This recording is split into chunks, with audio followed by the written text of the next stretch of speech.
Jubal Jubanti, a tenu à respecter les dispositions de cette loi. C'est pour lui et le gouvernement une exigence de transparence, d'abord vis-à-vis des populations, mais également vis-à-vis de nos partenaires et des marchés financiers qui font confiance au Sénégal et qui devront continuer à nous faire confiance. Cet exercice de transparence et de reddition des comptes est également une nécessité pour en tirer les conséquences objectives, notamment pour le référentiel des politiques publiques en cours de finalisation pour opérationnaliser le projet. Alors, les constats. Le rapport sur la situation des finances publiques a révélé que la dette publique du Sénégal et les déficits budgétaires ont été plus élevés que publiés par les autorités sortantes et communiqués à nos partenaires durant la période 2019-2023.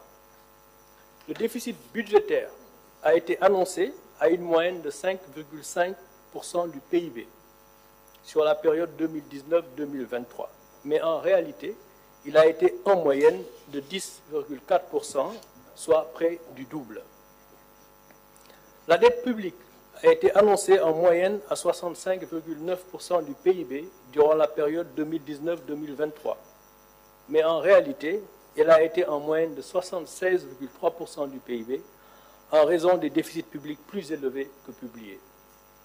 Ainsi, à fin 2023, par exemple, la dette de l'État central, hors secteur parapublic, est à 15 664 milliards, soit 83,7% du PIB, alors qu'elle était annoncée à 13 772 milliards, ou 73,6% du PIB. Il s'agit donc d'un supplément de dette contractée et non publiée de près de 1 892 milliards, soit 10% du PIB de plus. Cette dette supplémentaire est principalement due à des tirages sur des prêts projets, sur financement extérieur, et des prêts contractés auprès des banques locales de façon non transparente. Sur la période 2019-2023, les tirages sur ressources extérieures non inclus dans les déficits ont été en moyenne de 593 milliards annuellement, et les prêts bancaires non inclus dans les déficits en moyenne de 179 milliards annuellement. Alors, juste pour expliquer, lorsqu'on parle de tirage donc, sur ressources extérieures ou de prêts bancaires qui ont été contractés et dépensés de façon non transparente, en principe, donc, ces dettes devraient se retrouver dans les dépenses. Donc, dans les dépenses et donc dans le financement. Dans le financement de ces dépenses et donc dans la dette. C'est la raison pour laquelle nous disons qu'il y a eu des tirages sur ressources extérieures ou des prêts au niveau des banques locales qui ont financé des dépenses qui n'ont pas été donc publiées ou en tout cas comptabilisées dans nos déficits budgétaires et de ce fait ces dettes sont à comptabiliser dans la dette et donc on fait l'objet de dépenses qui auraient dû être incluses dans nos déficits.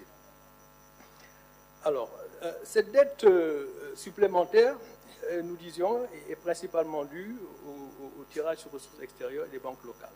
Si on prend l'exemple de l'année 2023, par exemple, le déficit budgétaire à fin 2023 s'établirait aux alentours de 10% du PIB 2023, en y intégrant les tirages sur ressources extérieures et les prêts auprès des banques, alors que le déficit annoncé était de 4,9% du PIB, soit le double.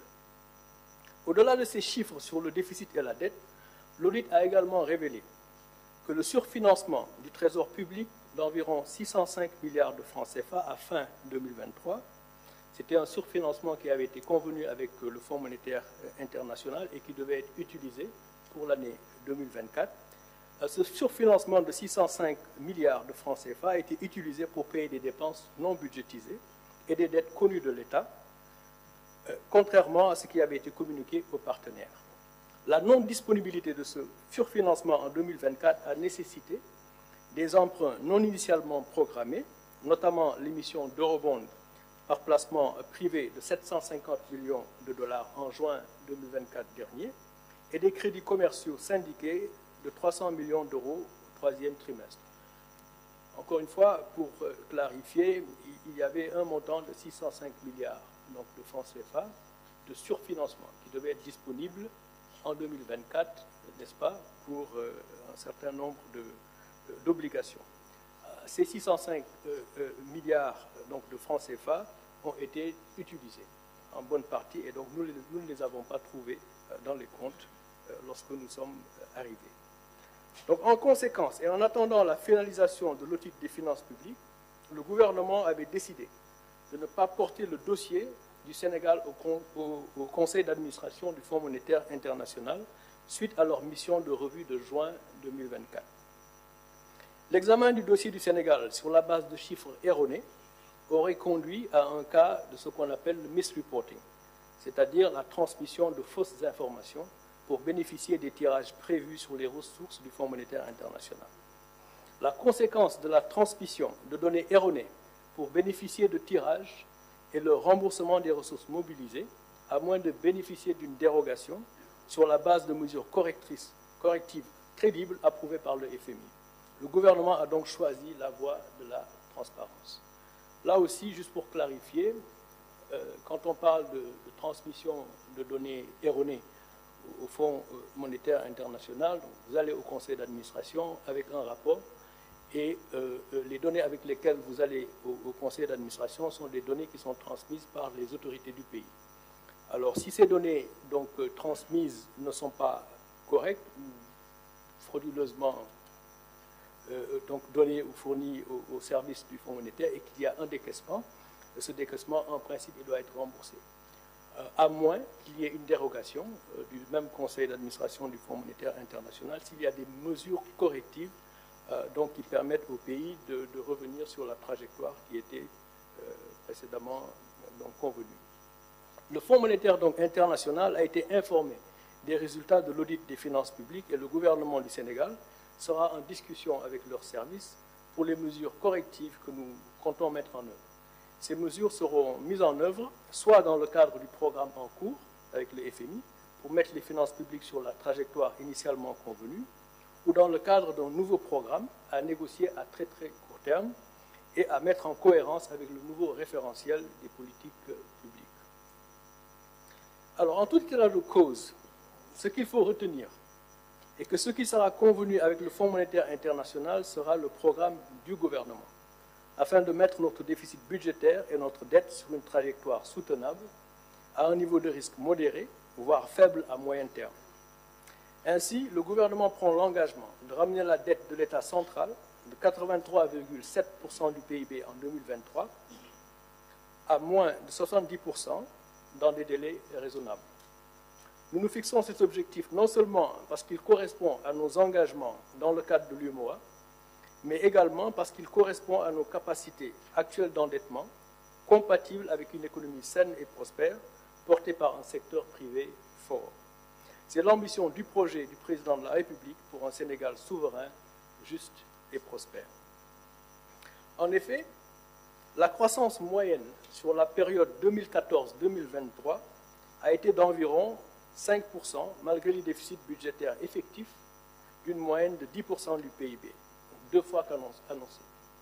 On a eu une croissance moyenne de 5%, on a annoncé un déficit budgétaire en moyenne de 5%, mais ce déficit budgétaire a été en réalité de 10% en moyenne.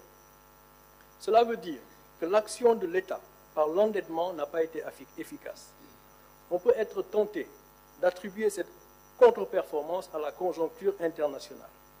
Mais la faiblesse constatée de la croissance n'est en réalité qu'un retour à nos performances historiques d'une croissance de 4% hors pétrole et agriculture.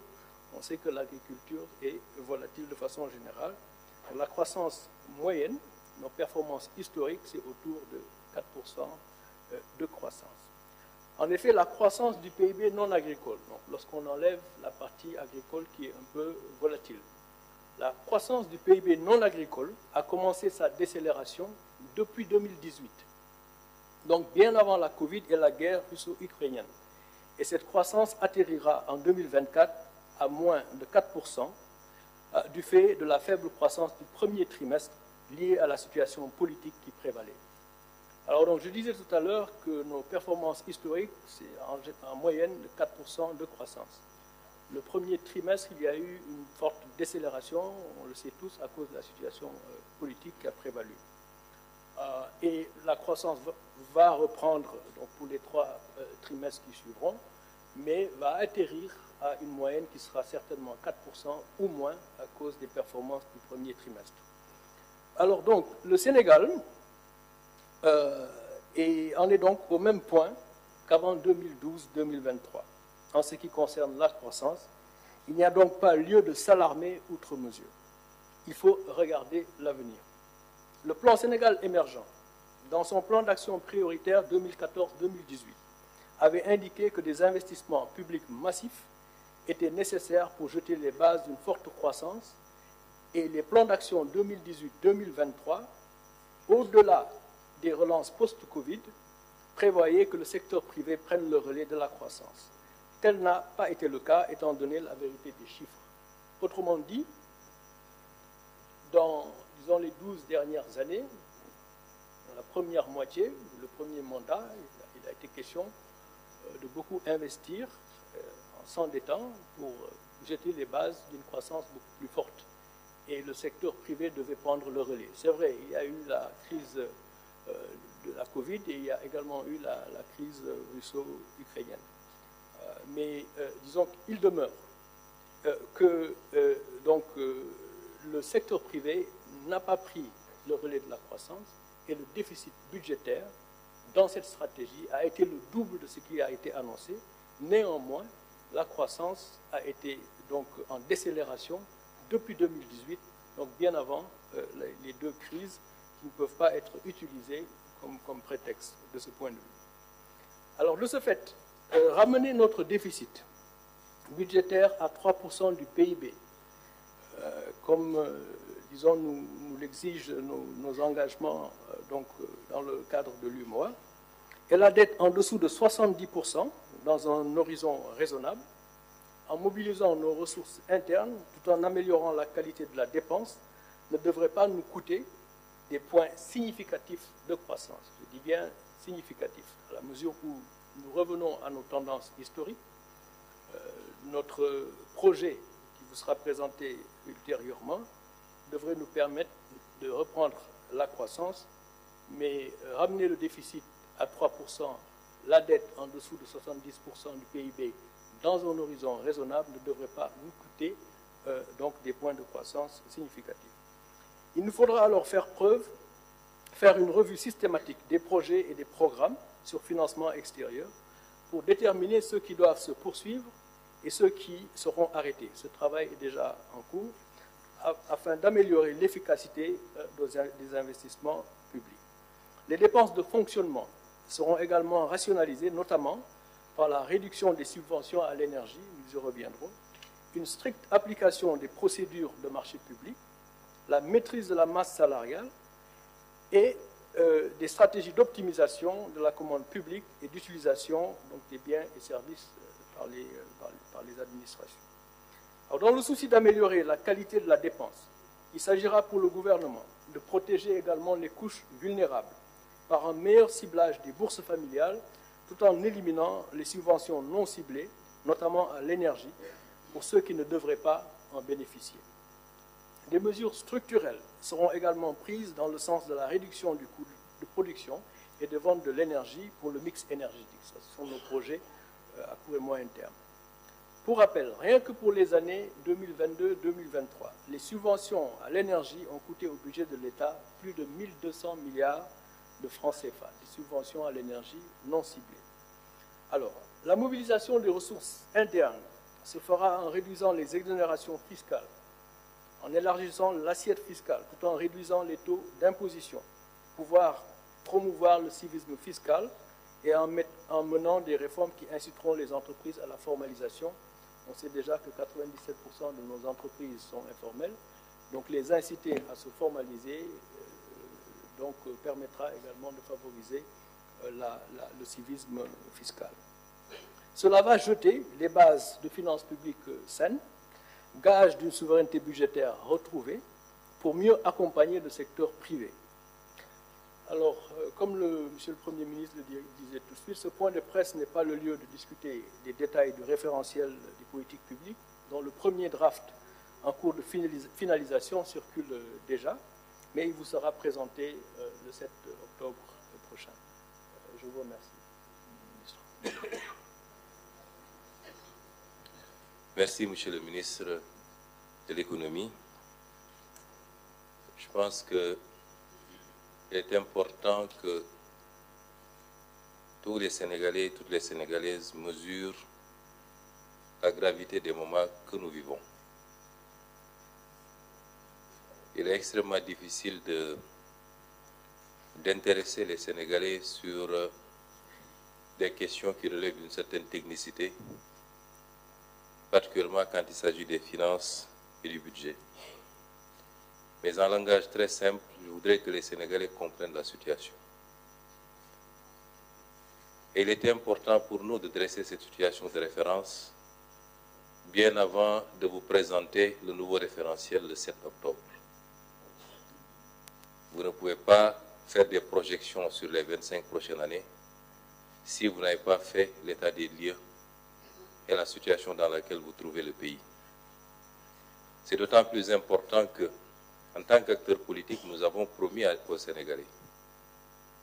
Nous avons mené une lutte politique pendant 10 courtes et longues à la fois années, qui ont été consacrées par l'élection du président Bassirou Diomaye Faye. Et nous avions promis aux Sénégalais que nous les mènerions au sommet du gratte-ciel. Et je confirme ici que par la volonté de Dieu, nous le ferons. Mais en le faisant, même si nous soupçonnions, et même si nous avions quelques éléments de preuve que la situation du pays n'était pas au beau fixe, nous étions loin de nous imaginer que les choses étaient si catastrophiques. Et donc ce que je voudrais dire, c'est que, pensant être au premier étage, nous avions promis d'accélérer les choses pour amener le pays au sommet. Après l'inventaire et l'état des lieux, nous nous rendons compte que nous trouvons le pays au 4e sous-sol. Il nous faudra faire un effort de rattrapage qui exigera de notre part à tous beaucoup de sacrifices.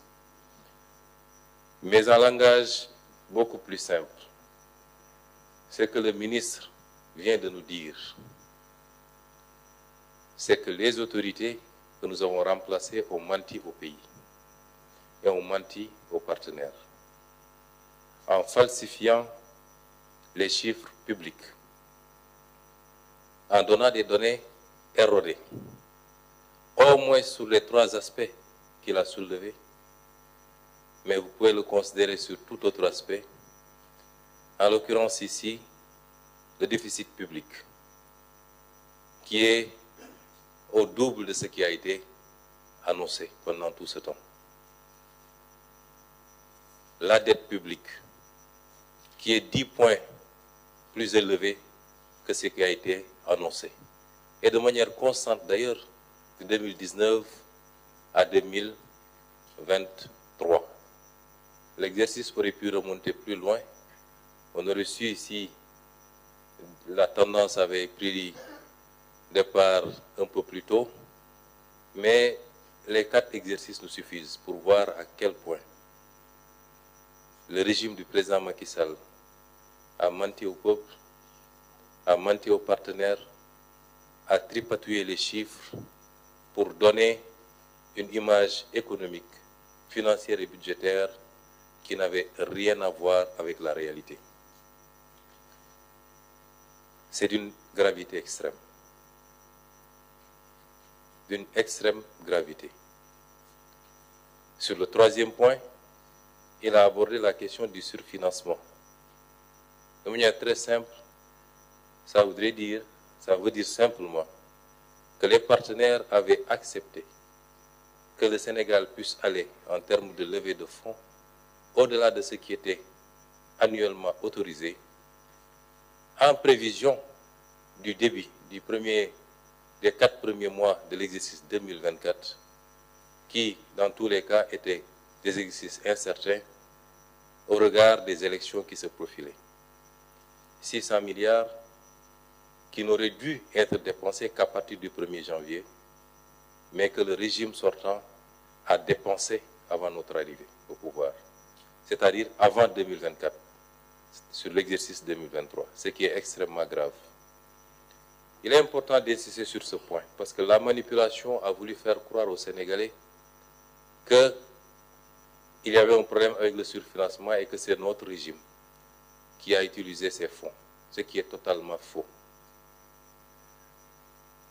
Ça a été utilisé et de manière injustifiée pour plus de 300 et quelques milliards par l'ancien régime. Et au moment où on parle, nous ne trouvons nulle trace de l'utilisation de ces fonds. Je voudrais, avant de donner la parole à Monsieur le ministre de la Justice, saluer ici le courage d'un homme, le président de la République. Parce que le ministre ne l'a pas suffisamment abordé, en dehors de l'aspect misreporting, mais cet exercice auquel nous nous livrons aujourd'hui est un exercice risqué pour un État, puisqu'il peut avoir des impacts aussi bien dans nos relations avec les partenaires qu'au niveau du marché. D'autres régimes auraient préféré fermer les yeux et continuer dans la politique du bricolage et du mensonge. Quand nous avons découvert la situation, nous avons tenu des réunions en présence des ministres concernés. Des doutes subsistaient, légitimes. Et le président de la République a donné une réponse très simple. Je ne démarrerai pas ce mandat dans le mensonge, je ne le déroulerai pas dans le mensonge et je ne le terminerai pas dans le mensonge. Quelles que soient les conséquences de cette situation, je dirai la vérité au peuple sénégalais. Et je dis que Dieu aime le Sénégal. Parce que si on avait été inscrit dans la continuité, je puis vous assurer que ceux qui sont à l'origine de cette situation ne l'auraient jamais présenté tel que nous le ferons aujourd'hui. Et le peuple sénégalais aurait été rattrapé tôt ou tard par les conséquences catastrophiques. Nous avons vu énormément de pays se retrouver en situation quasiment de faillite parce que leurs élites ont préféré taire la vérité et continuer dans la manipulation. Je voudrais saluer le courage de cet homme également. Quand le Sénégal devait être programmé au FMI au mois de juillet, il a pris la décision de ne pas présenter le dossier du Sénégal et a dépêché le ministre des Finances pour aller le dire au FMI, aux États-Unis, et leur dire nous préférons ne pas avoir de décaissement plutôt que de le faire sur une base erronée et demain en subir les conséquences.